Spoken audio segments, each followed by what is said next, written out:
உறவுகளுக்கு அன்பு வணக்கம். அண்ணன் சீமான் அவர்கள் ஈரோடு கிழக்கு சட்டமன்ற தொகுதி இடைத்தேர்தலுக்காக சகோதரி சீதாலட்சுமி அவர்களை வேட்பாளராக அறிவித்துள்ளார். திமுகவை எதிர்த்து பிரதான எதிர்க்கட்சியும் சரி, மத்தியில் ஆடக்கூடிய பாரதிய ஜனதா கட்சியும் சரி, அவர்களை திமுகவை எதிர்த்து போட்டியிடவில்லை. ஆனால் மக்கள் இயக்கம், மக்கள் பணிக்கு, மக்களுக்காக போராடக்கூடிய எங்கள் அண்ணன் சீமான் ஈரோடு கிழக்கு சட்டமன்ற தொகுதி இடைத்தேர்தலில் எந்த கட்சியும் போட்டியிடாத நிலையில், எந்த எதிர்க்கட்சியும் போட்டியிடாத நிலையில் நாம் தமிழர் கட்சி போட்டியிடுகிறது.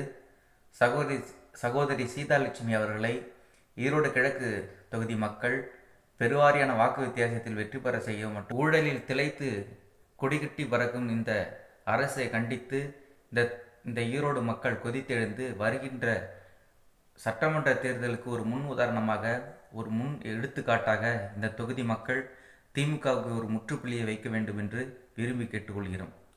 எத்தனையோ வழக்குகள் போதைப் பொருள் மிஞ்சி கிடைக்கின்றது. நீட் தேர்வு ரத்து என்று சொல்லி அதை பற்றி தற்பொழுது அது எங்களிடம் இல்லை, மத்திய அரசிடம் என்று கை காட்டுகிறார்கள். சாதிவாரி கணக்கெடுப்பு எடுப்பதில்லை. இதையெல்லாம் பார்க்கும் பொழுது என்ன செய்கிறோம்? மக்களிடம் பொய்களை கூறி அவர்கள் அதிகமான நன்மையை பெறுகின்றனர். எவ்விடத்தில்?